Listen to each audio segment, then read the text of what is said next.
오늘 말씀 정말 하나님이십니까? 라는 제목으로 우리가 읽은 성경 말씀에서 우리에게 주시는 하나님의 음성을 듣기를 원합니다. 여러분, 어떤 사람과 친밀한 관계가 깊어진다는 것은요, 그 사람이 누구인지 알게 되는 지적인 반응이 이루어졌다는 뜻이죠. 그 사람이 어떤 성격을 가진 사람이고, 그 사람이 뭘 잘하고 못하고, 그 사람이 뭘 하는 사람이고, 어떤 가치관과 세계관을 가지고 있는 사람인지를 알아야 내가 이 사람과 정말 친밀한 관계를 진전시킬 수 있을 것인지를 결정할 수 있게 되는 것입니다. 여러분, 만약에 이 사람에 대해서 내가 충분히 아는 그런 지적인 반응이 일어나지 않았는데도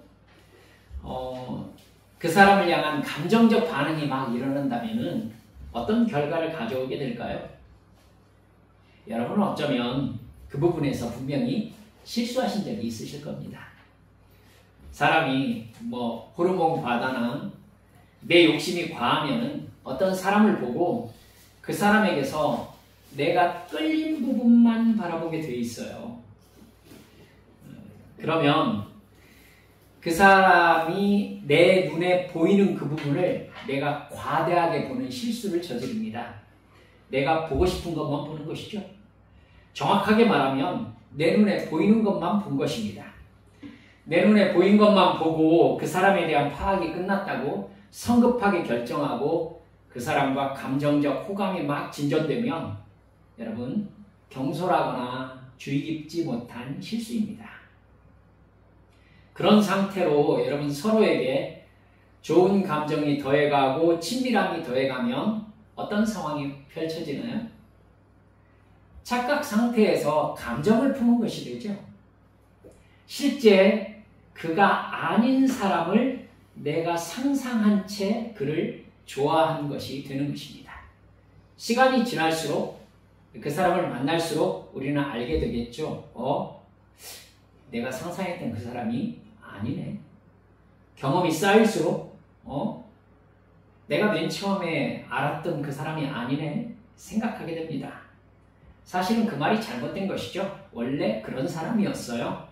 근데 내가 그것을 그냥 간과한 것입니다.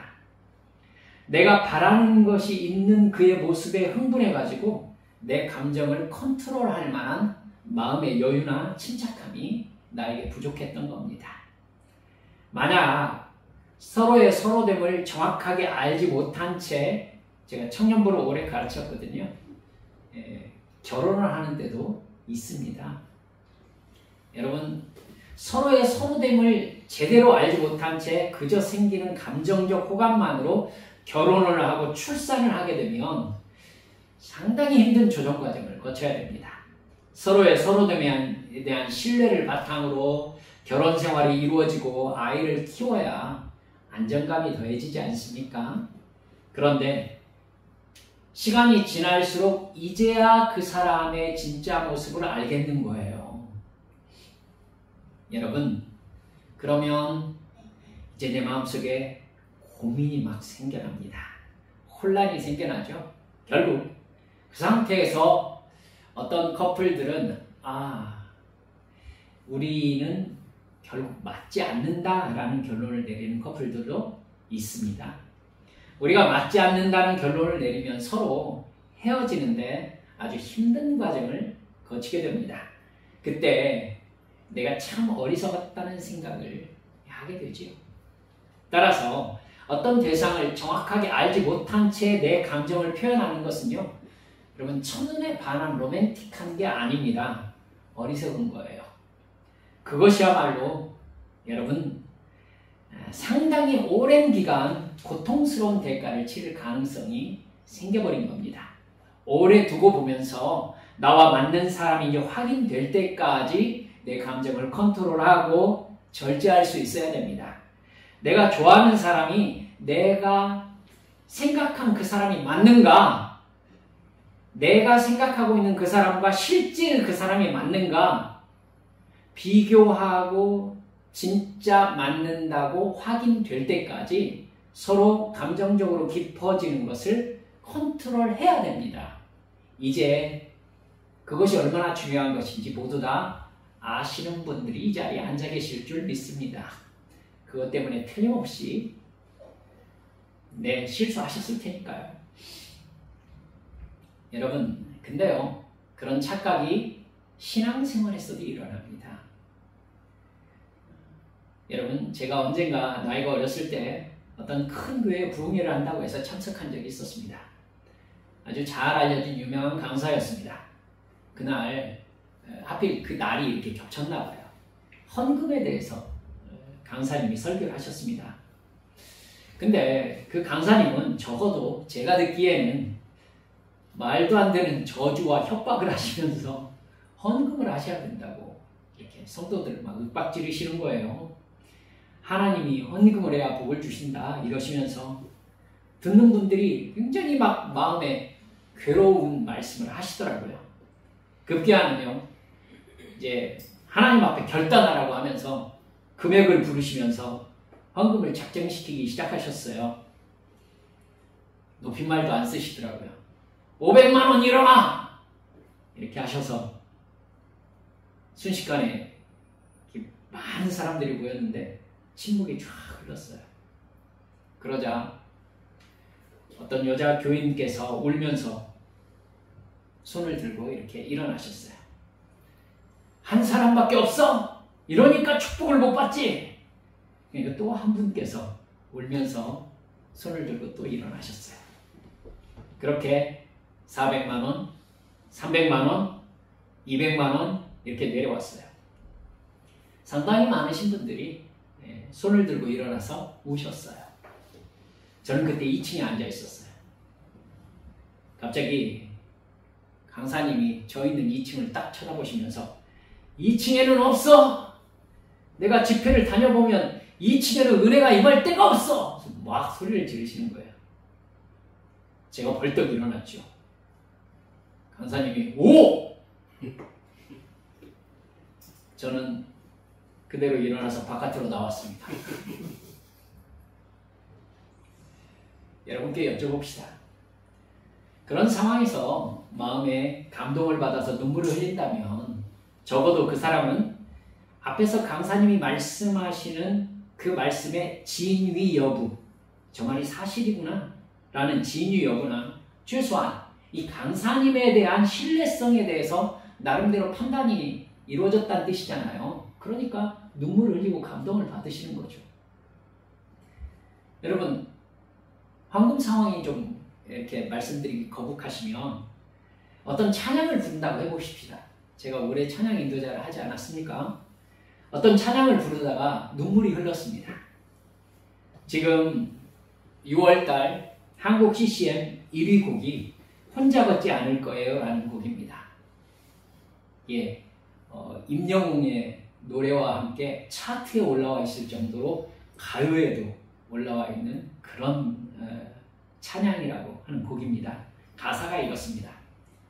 그대 폭풍 속을 걷고 있을 때, 비바람을 마주해야 할 때, 불빛조차 보이지 않아도 그대 혼자 걷지 않을 거예요. 두려움 앞에서 하늘을 보아요. 외로운 그대여 걱정 마요. 꿈꾸는 그 길을 또 걷고 걸어요. 그대 혼자 걷지 않을 거예요. 예, 마음이 참 좋다 하는 느낌이 들죠. 동영상을 보면요, 이 노래를 부르면서 눈물을 흘리는 여성들이 많이 촬영되고 있습니다. 여러분, 눈물을 흘리는 건 일단 감정적 반응이잖아요. 감정적 반응은 거의 반드시 지적인 인식 후에 나오는 것입니다. 아무것도 모르는 상태에서는 감정적 반응이 일어나지 않잖아요. 그러면 여러분, 눈물을 흘리면서 그 노래를 부르고 있는 사람들의 생각 안에 어떤 하나님이 그려지고 있는 것일까요? 내가 힘들 때 내 옆에서 함께 울고 계시는 예수님? 내가 정말 고통스러운 상황에 놓여 있는데 옆에 와서 앉아 계시는 하나님? 나를 위로하시면서 안아주시는 하나님? 힘내라고 따독거려 주시는 하나님? 여러분, 그런 하나님 생각하시면 여러분이 눈물이 나시나요? 언젠가 제가 말씀드린 기억이 납니다만은 저는 제가 힘들어서 울고 있을 때 제 옆에서 제 눈물 닦아주면서 함께 울고 있는 하나님이 필요가 없습니다. 저는 그런 하나님 좋아하지가 않습니다. 저는 제 눈물 닦아주는 사람도 별로 안 좋아해요. 나는 나 혼자 힘들어서 울고 있는데 와가지고 앉아서 울지마 하면서 제 눈물 닦아주고, 아이, 전 싫어요. 제 스타일이니까 이해해 주세요. 여러분, 하나님이 그런 분이시라면 저는 좋아할까요? 아니요. 뭐하러 그런 무능력한 하나님을 믿으려고 교회 다닙니까? 더욱이 제가 이렇게 여쭤봅시다. 그런 하나님이 성경 어디에 나오죠? 깊이 생각해야 될 것은요, 내가 감정적 반응으로 넘어가기 전에 생각한 그 하나님이 성경에 나오는 정말 실제의 하나님이신지를 확인했느냐는 겁니다. 성경에 나온 하나님을 믿어야 하나님을 믿는 거잖아요. 그렇죠? 그렇지 않다면 내가 상상한 하나님이죠. 그건 제가 좀 무섭게 얘기해 볼까요? 내가 만든 우상인 거예요. 내가 원하는 하나님인 거죠. 즉, 그 사람이 성경에 나오는 하나님인지 확인하지 않은 채 눈물을 흘리면서 울고 감동을 받았다면 내가 만든 우상에게 내가 빠져서 울고 있는 상황인 거예요. 그러면 착각이죠. 신앙이 아닙니다.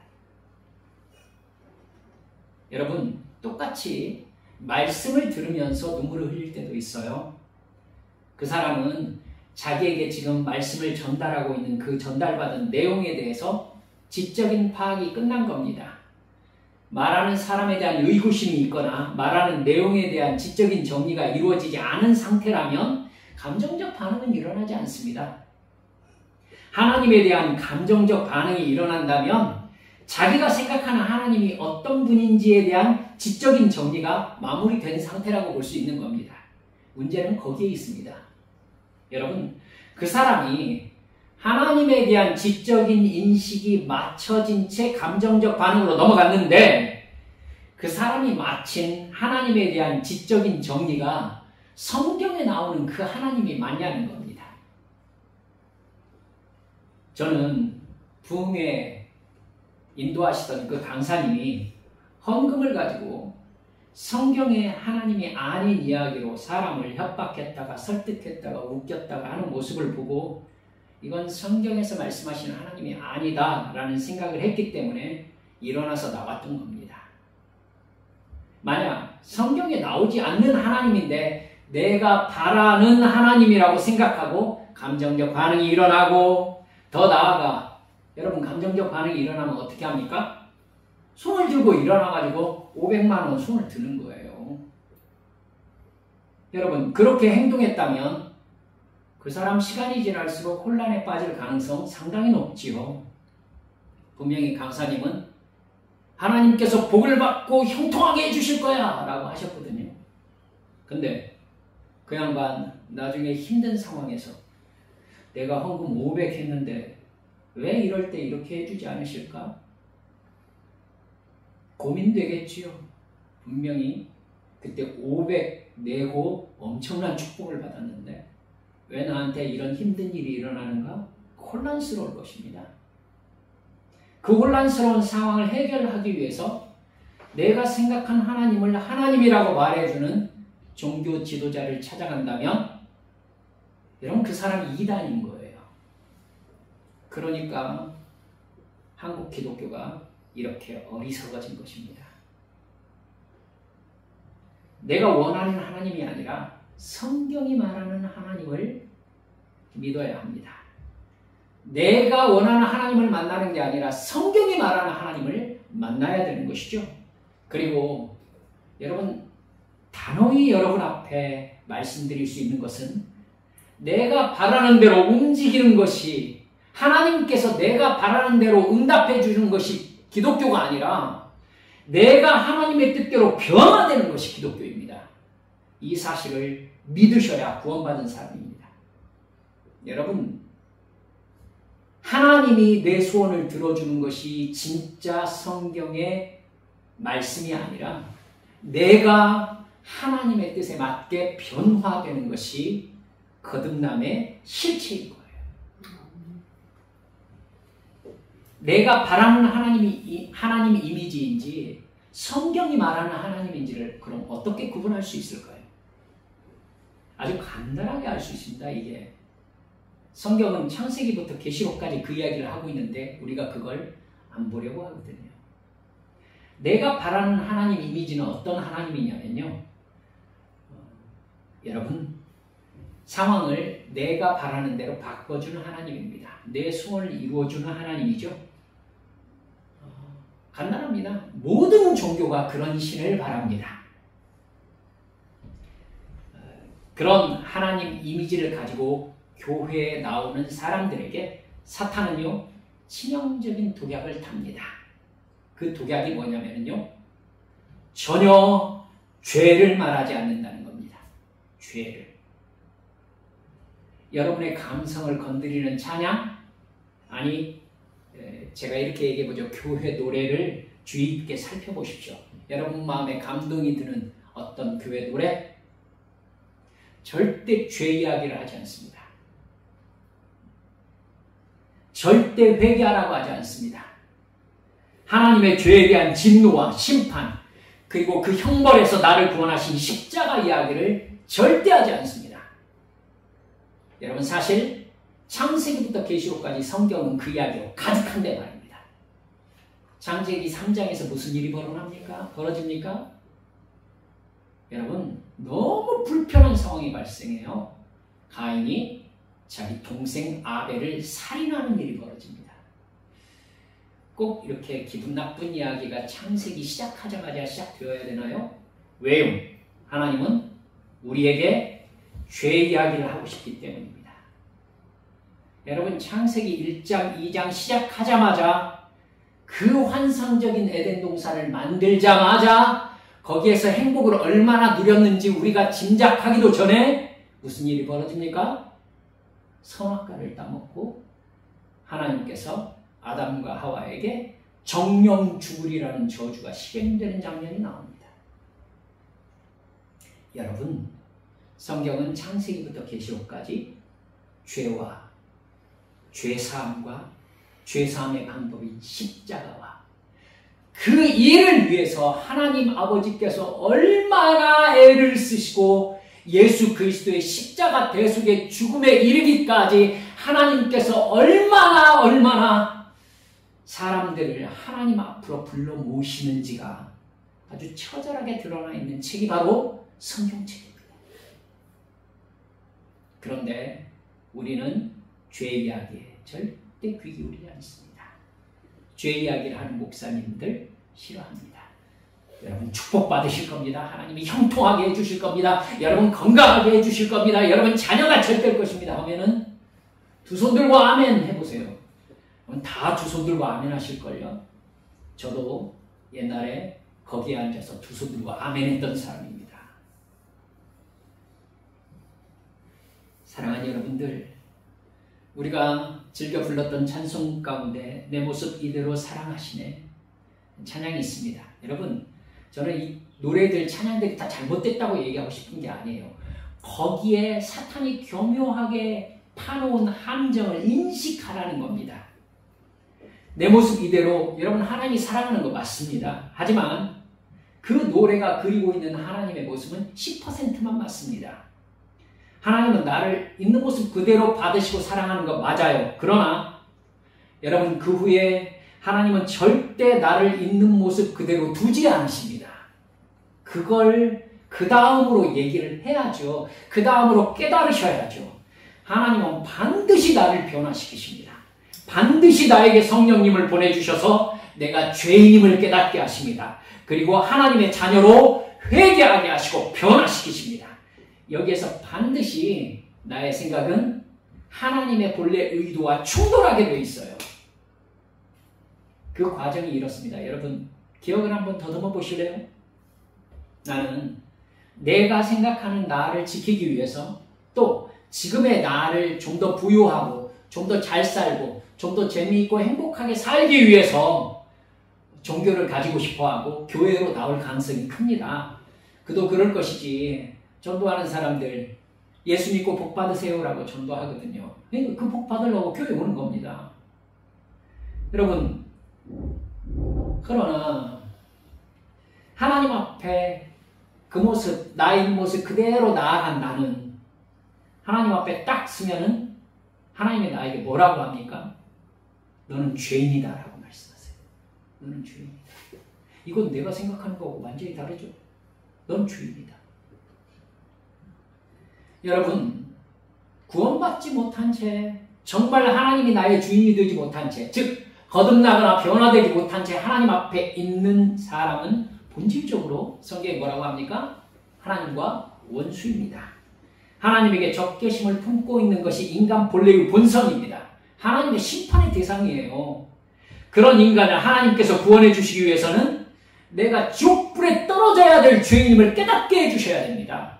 내가 죄인임을 깨닫게 해주셔야 하나님의 은혜를 사모하게 되고 나를 살려주시라고 하게 되고 하나님 앞에 내 죄를 회개하게 되었을 때에 내 죄를 예수님의 십자가 대속의 죽음으로 사해 주시는 은혜를 받게 되는 것입니다. 죄인이라는 인식 없이 어떻게 십자가 사랑에 감사할 수 있습니까? 내가 정말 죽어마땅한 죄인인 것을 정말 깊이 깨달아야만이 나를 구원하신 십자가 사랑에 감사할 수 있을 거 아닙니까? 죄인이라는 인식 없이 여러분 이 땅을 하나님께서 멸망시키려고 준비하고 계시다는 인식 없이 어떻게 영생과 천국을 사모할 수 있습니까? 하나님의 사랑은 내가 죄인임을 깨닫게 하시는 것으로 시작됩니다. 아멘.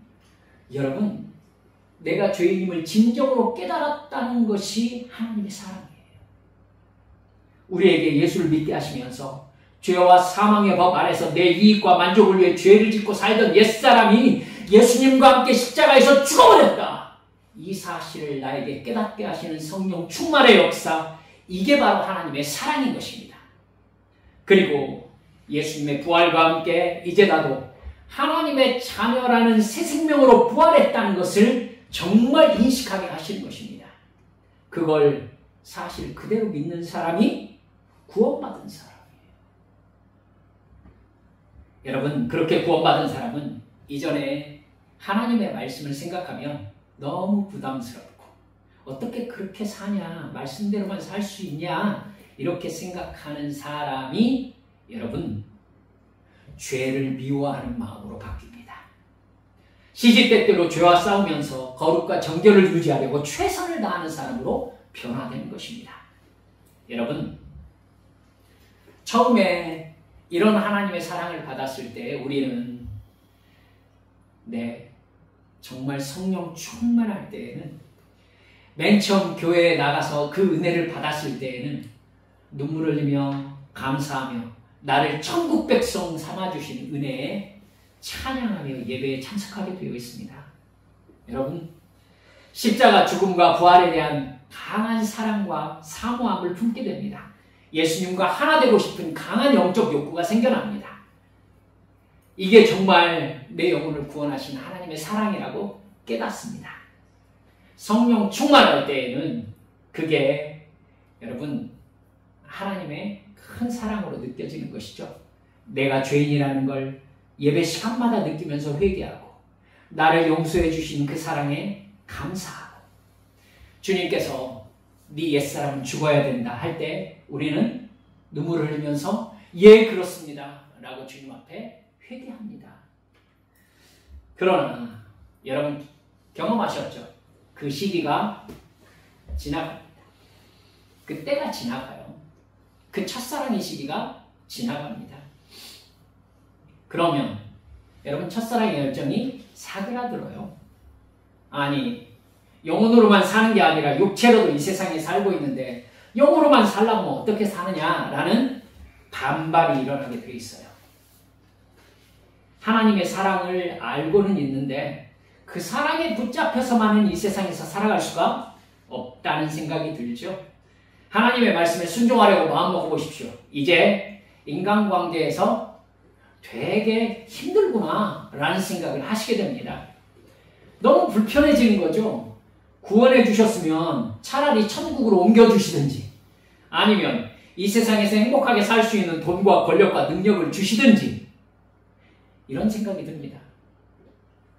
부족한 그대로 내 옛사람의 욕망과 그 옛사람의 욕망을 이룰 수 있는 어떤 조건과 능력까지 부인해라.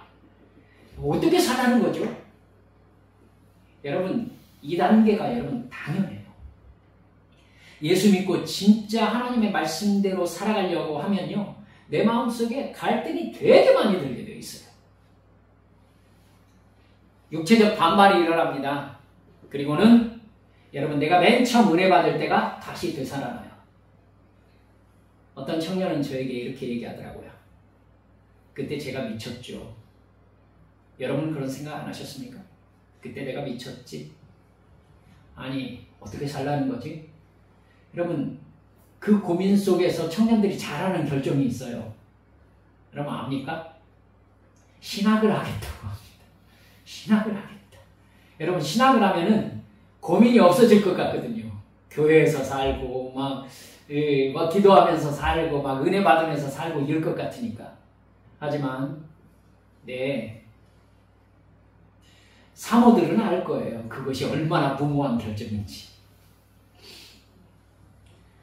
그때는 내가 은혜 받아서 그저 기분에 그냥 사로잡혀서 그랬지, 이런 생각이 점점 내 마음속에 파고들어요.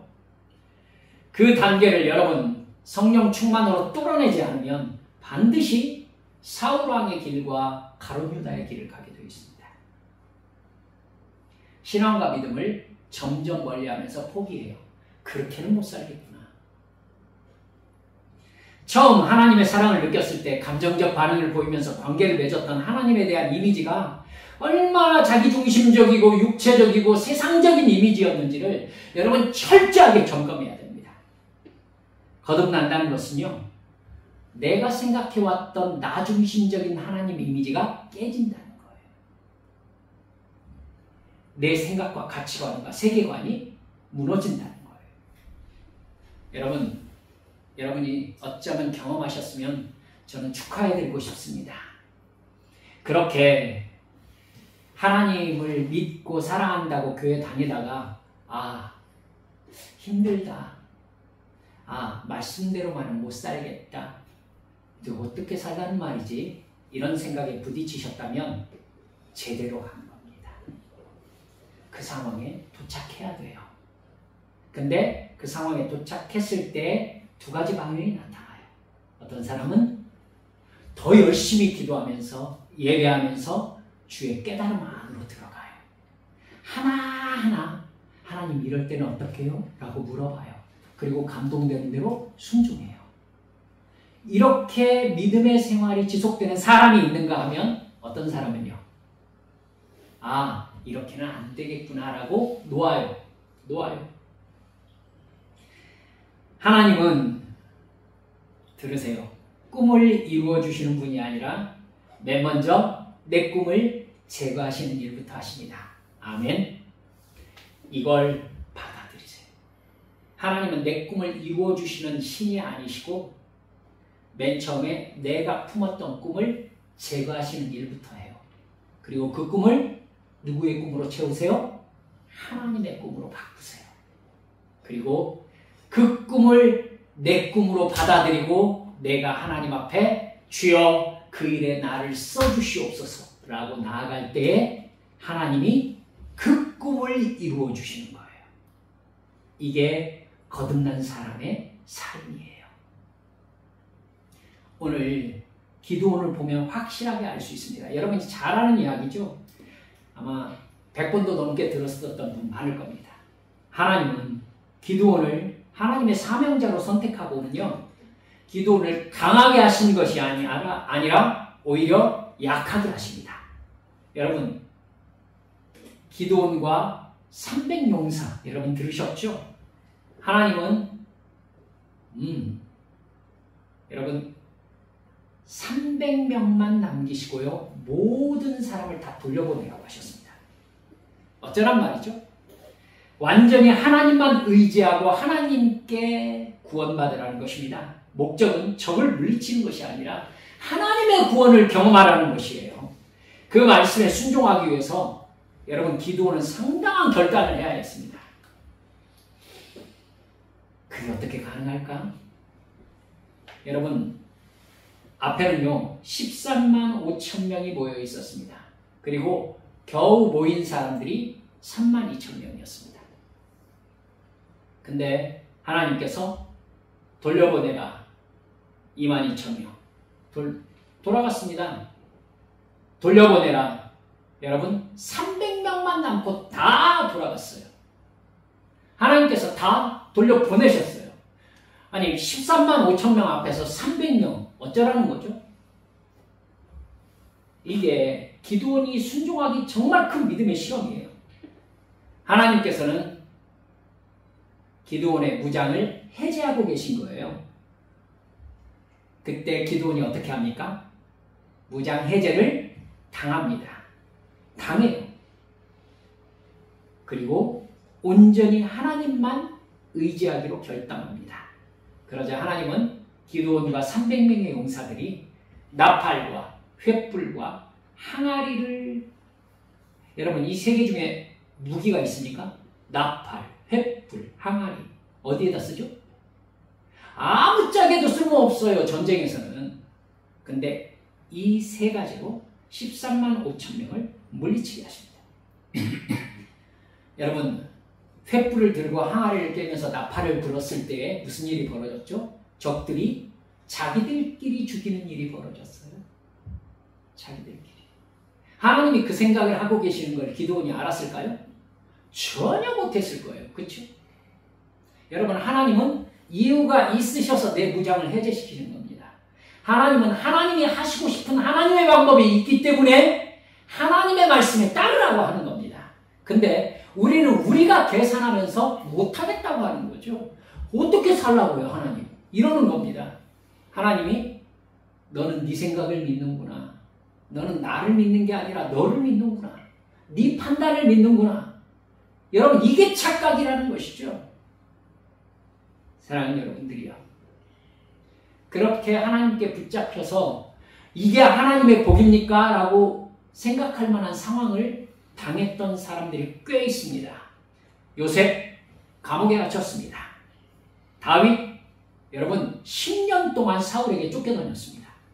다니엘 포로로 잡혀서 바벨론으로 끌려갔습니다. 하지만 그 사람들은 성경에서 하나님의 놀라운 믿음의 사람들로 드러나 있습니다. 무엇 때문이죠? 하나님께서 무장을 해제시키실 때 하나님 가져가세요. 하나님 해제하세요. 라고 하나님의 손에 자기를 온전히 맡길 줄 알았기 때문입니다. 구원이라는 하나님의 은혜는 전적으로 하나님이 하시는 일이지 인간의 능력에 의지해서 하는 일이 아니라는 것을 나에게 가르쳐 주시는 걸 먼저 하신다는 것을 믿으시기 바랍니다. 말씀을 마무리합니다.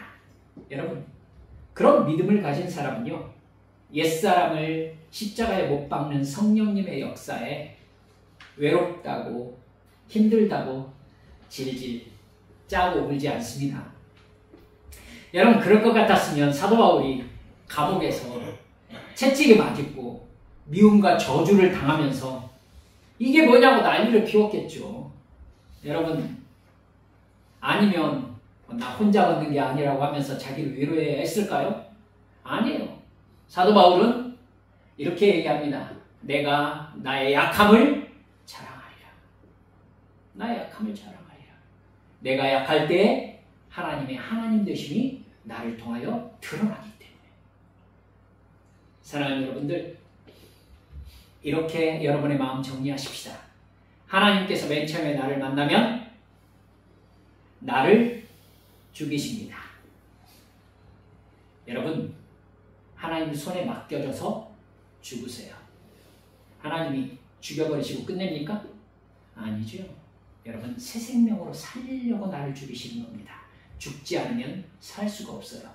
십자가가 경험되지 않으면 부활의 새 생명이 없어요. 하나님은 나를 새 생명으로 살리시려고 나를 붙잡자마자 죽이려고 달려드시는 겁니다. 회개해라. 회개해라. 돌이켜라. 그 죄를 짓지 말아라. 그건 사탄이 준 생각이다. 내려놓아라. 자꾸 부담되는 얘기만 하세요. 내 주님, 내 주님.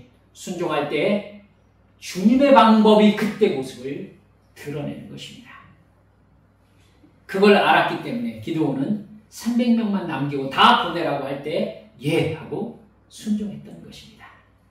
사랑하는 여러분들, 그 순종에 들어간 사람들이 바로 모든 순간 육이 아니라 영으로 살려고 몸부림치는 하나님의 사람인 것을, 거듭난 사람인 것을 믿으시기 바랍니다. 그리고 이 사람들이 우리 한빛교회 성도님들임을 인식하시기를 주님의 이름으로 축원합니다. 이 시간 함께 기도하십시오.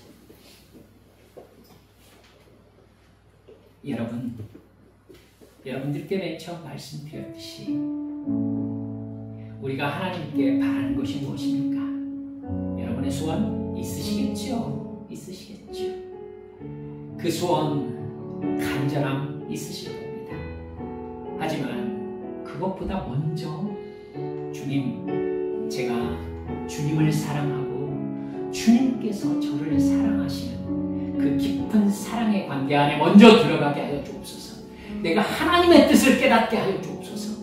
그리함으로 말미암아 나를 구원하신 그 은혜에 붙잡혀 사는 영적인 기쁨이 회복될 때에 주여, 내가 이 세상에서 어떻게 살아가야 하며 나의 삶 속의 문제를 하나님께서 어떻게 다루실지를 주님, 내가 축복으로 경험할 수 있게 될 줄 믿습니다. 주여, 이 시간에도 나에게 그 성령 충만함을 부어주시라고 함께 소리내어 기도하시겠습니다. 기도합니다. 아버지 하나님 감사합니다.